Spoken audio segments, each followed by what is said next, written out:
चाचा चौधरी और कवि बोर बिजनौरी। डाकू गोबर सिंह। अरे धमाका सिंह, ये किस कबूतर को पकड़ लाया? सरदार, ये कवि बोर बिजनौरी है। अरे बेवकूफ, दूसरे डाकू लखपतियों को पकड़ कर लाते हैं और तू एक कवि को ले आया जो उल्टा हमसे ही कुछ ऐड कर ले जाएगा। सरदार, ये कोई मामूली कवि नहीं है, इसकी कविता में जादू का असर है। बोर जी, कुछ लाइनें हमारे सरदार को सुनाइए। पेड़ पर कावे कावे करता कौआ, बच्चों भागो आया हौआ।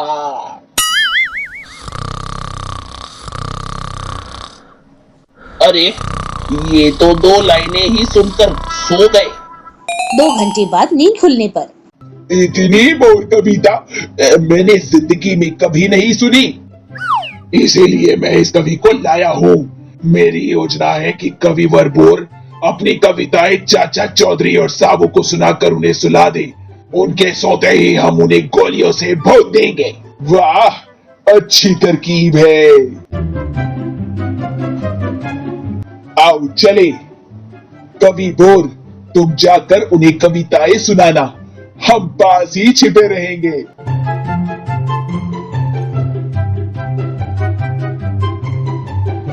साबू, लगता है कोई आ रहा है।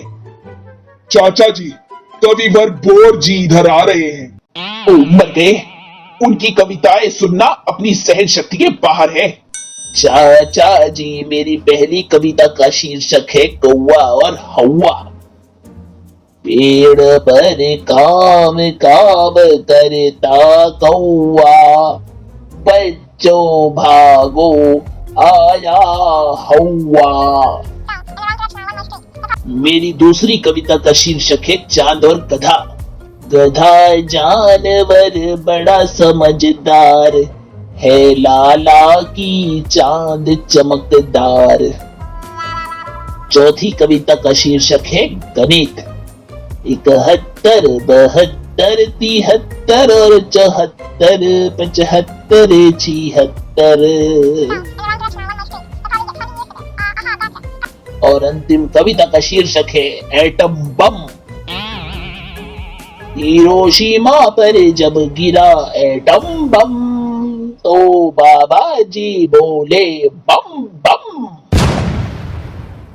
अरे मेरी सारी कविताएं खत्म हो गई और तुम में से एक भी नहीं सोया। तुम्हारी सहन शक्ति मेरी कविताओं से बाजी मार गई। मैं आज से कविता लिखना छोड़ता हूँ। ओह साबू, महाकवि भाग गए, कानों में से रुई निकाल लो। चाचा चौधरी का दिमाग कंप्यूटर से तेज चलता है। चाचा जी, कहीं पास से खुर्राटों की आवाज आ रही है, चल कर देखते हैं। ये तुम्हारे सोने का इंतजार करते करते खुद ही सो गया।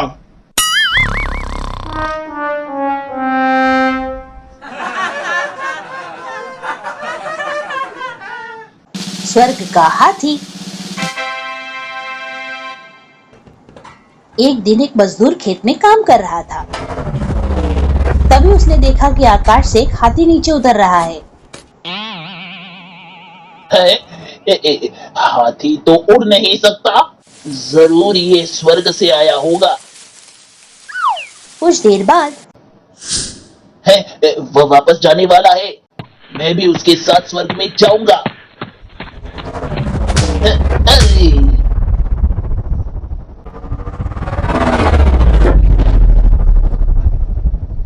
बाद में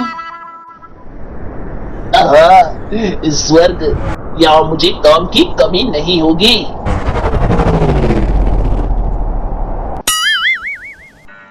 उसने दिन भर स्वर्ग में काम किया और रात को वहीं सो गया।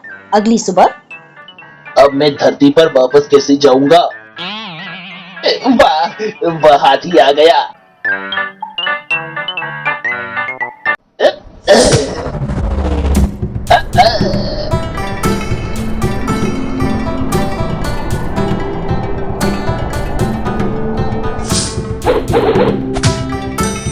जब वह घर पहुंचा तो उसने हर एक को बताया कि वह कहाँ गया था। वह है बड़ी कमाल की जगह, वहाँ काम करने में बड़ा मजा आता है। वे 1 घंटे की मजदूरी 1 नाप चावल देते हैं और उनका नाप इतना बड़ा होता है। देखो मुझे आधे दिन के काम का कितना सारा चावल मिला है।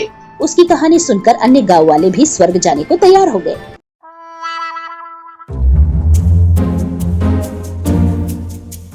तब दूसरे दिन सुबह वह आदमी उन्हें उस खेत में ले गया जहां उसने हाथी को देखा था।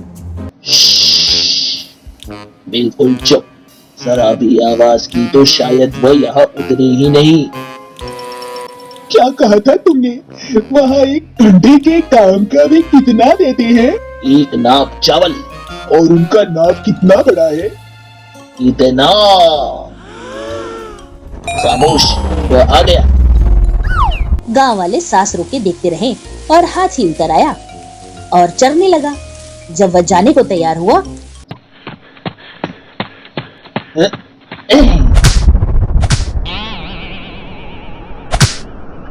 जल्दी ही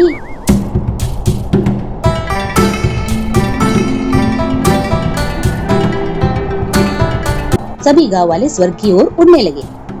हम जितनी ज्यादा देर वहाँ रुक सकेंगे तो रुकेंगे। हम अनाज के भरे भरे बोरे लेकर लौटेंगे। तुमने क्या बताया था? 1 घंटे के काम की वह क्या मजदूरी मिलती है? 1 नाप चावल। और नाप है कितना बड़ा? इतना। अगले पल ही वे सब एक नदी में जा गिरे।